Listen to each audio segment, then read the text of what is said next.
السلام علیکم۔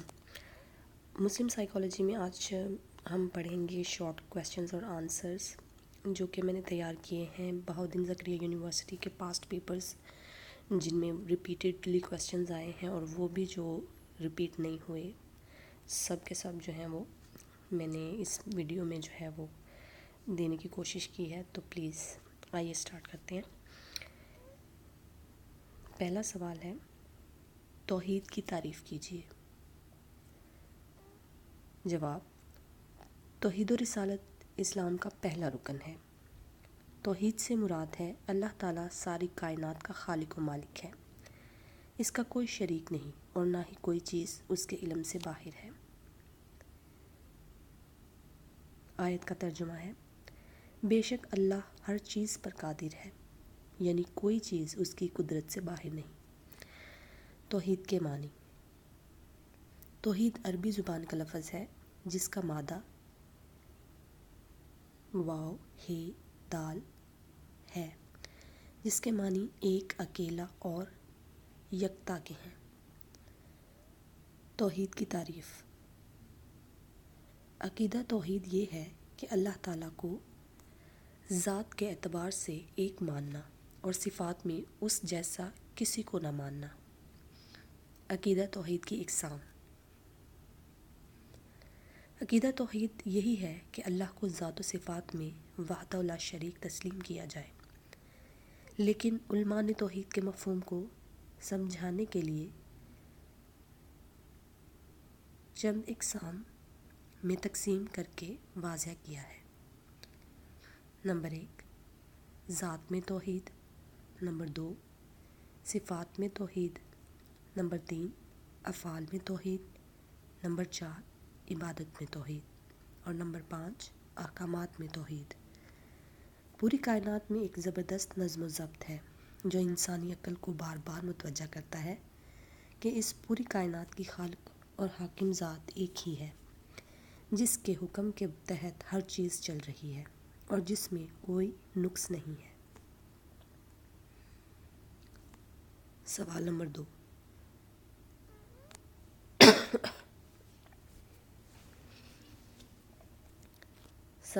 2، تقویٰ کی تعریف کیجیے۔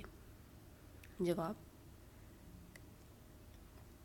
لغوی معنی: تقویٰ کے لغوی معنی ہے نفس کو اس چیز سے محفوظ رکھنا جس سے اس کو ضر کا خوف ہو۔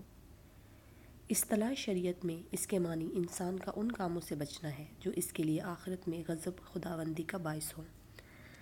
حضرت عبداللہ ابن عباس ارشاد فرماتے ہیں، تقویٰ یہ ہے کہ انسان شرک، کبیرہ گناہ اور بے حیائی کے کاموں سے بچے۔ تقویٰ کا مفہوم: اس کے لفظی معنی حفاظت کرنے کے ہیں، اس کے اصطلاحی معنی خیر کے ہیں۔ یہ اس احساس کا نام ہے جس کے مطابق ہر کام حرف خدا کے حکم کے پیش نظر رکھنا، نیکی کے کام کی طرف شدید رغبت اور برائی کے کام سے شدید نفرت اختیار کرنا ہے۔ تقویٰ دین اسلام کی بنیاد ہے، ایمان و تقویٰ لازم و ملزوم ہے۔ اے لوگو، قرآن پاک سے ترجمہ ہے، اے لوگو جو ایمان لائے ہو، اللہ سے ڈرو جس طرح ڈرنے کا حق ہے۔ تقویٰ کے متعلق ارشاد نبوی ہے، میں تمہیں تقویٰ کی تلقین کرتا ہوں، کیونکہ ایک مسلمان دوسرے مسلمان کو جو بہترین تلقین کر سکتا ہے وہ یہ کہ اسے آخرت کے لیے آمادہ کرے اور تقویٰ کا حکم دے۔ تقویٰ کی بدولت عبادت میں خشوع و خضوع اور دل میں خوف خدا پیدا ہوتا ہے۔ یہ قرآن پاک سے ترجمے ہیں۔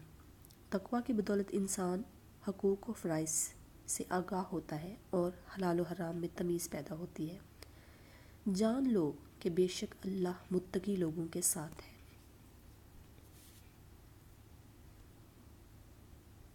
اگلا سوال، تصوف کی تعریف کیجیے۔ جواب: تاریخ کے تمام ادوار میں تصوف یا شریعت کی کوئی نہ کوئی صورت موجود رہی ہے۔ وسیع میں تصوف ایک مخصوص رجحان یا طرز عمل کا نام ہے۔ فلسفے کی مانند اس کی حیثیت بھی عالمگیر ہے اور یہ بنی نوع انسان کی مشترک میراث ہے۔ تصوف اور فلسفہ دونوں حقیقت مطلقہ کے متلاشی ہیں، لیکن دونوں کے طریقہ کار میں اختلاف ہے۔ فلسفی عقل کو اپنا رہنما تسلیم کرتا ہے، جبکہ صوفی وجدان، عشق اور جذبے کی وساطت سے معرفت حاصل کرنا چاہتا ہے۔ علم نفسیات کے ضمن میں مسلم صوفیہ کے افکار اور طرز زندگی کو خصوصی اہمیت حاصل ہے۔ صوفیہ کے ہاں نہ صرف ماہیت نفس پر فکر انگیز تصورات موجود ہیں، بلکہ انسان کی مختلف نفسیاتی پیچیدگیوں، ان کے علاج، ذہنی صحت، تعمیر و تکمیل، شخصیت کے بارے میں ایک جامع نظریہ موجود ہے۔ مختلف صوفیہ نے نفسی اور روحانی بیماریوں کی نوعیت بیان کرنے کے ساتھ ساتھ ان کے علاج کے لیے باقاعدہ طریقہ کار بھی وضع کیے ہیں۔ صوفیہ نے محبت، جذبات، لطف اور تکلف جیسی مختلف نفسیاتی کیفیات پر مفصل خیالات پیش کیے۔ شہاب الدین سہروردی، ابن عربی، جلال الدین رومی جیسے صوفی مفکرین کے نظریات سے آگاہی کے بغیر علم نفسیات میں مسلمانوں کے کردار کا کوئی واضح تصور قائم نہیں کیا جا سکتا۔ اگلا سوال ہے، ذکر کی تعریف کیجیے۔ جواب، ذکر سے مراد ہے یاد کرنا، ذہن میں کسی چیز کا دہرانا، قول بیان کرنا یا بھولی ہوئی چیز کو یاد کرنا۔ ذکر کے اصطلاحی معنی۔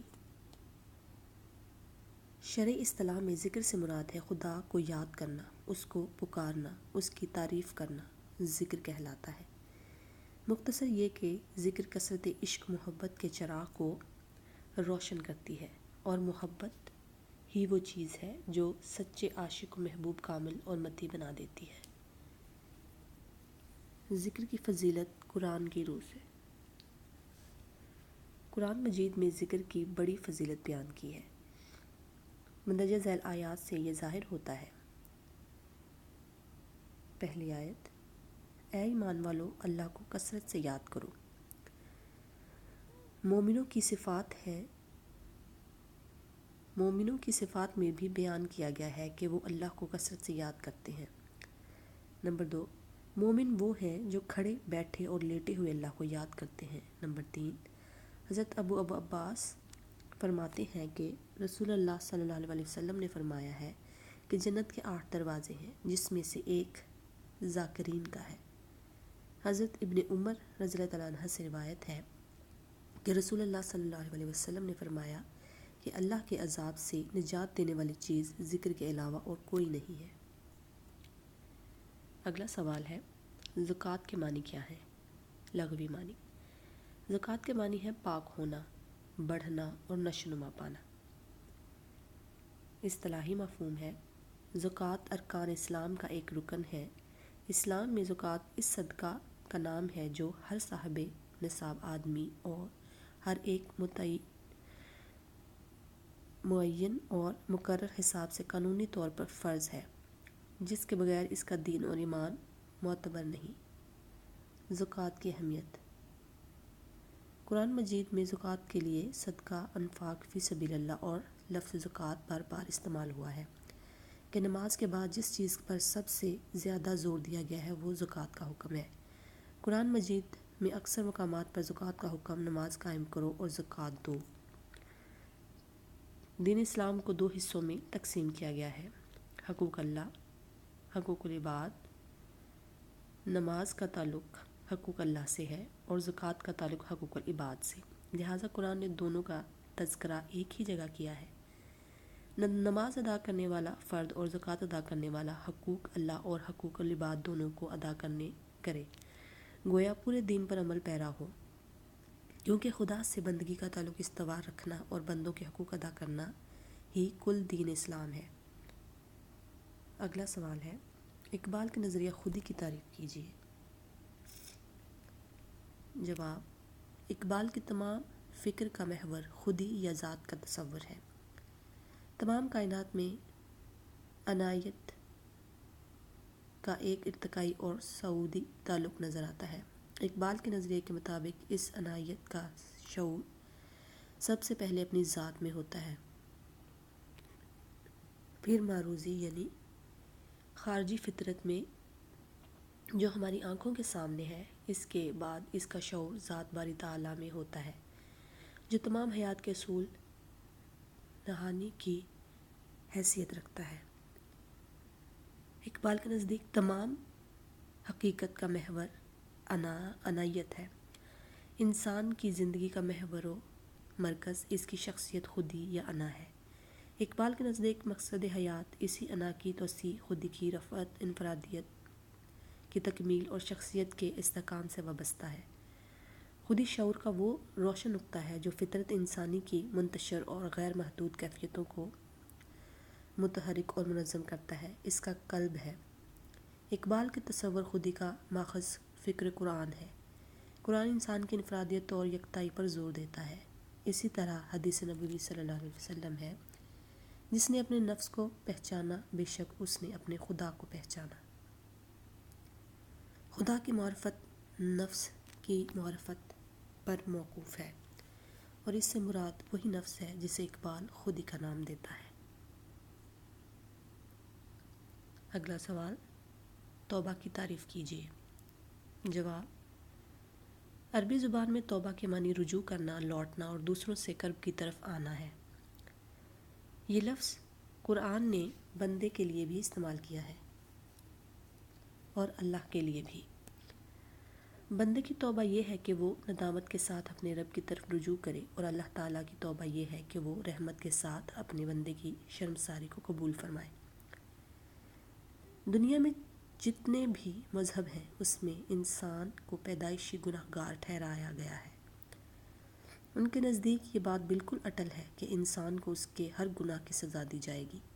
یہ نظریہ کہیں کفارہ بن جاتا ہے تو کہیں عقیدہ، مگر اسلام دین کامل ہے جس نے زندگی کے کسی بھی مرحلے پر انسان کو مایوس نہیں ہونے دیا، اور یہ بتایا کہ اگر موت سے پہلے توبہ کرے تو اللہ تعالیٰ اس کے گناہوں کو معاف فرما دیتا ہے اور قیامت کے دن اپنے سایہ رحمت میں جگہ دیتا ہے۔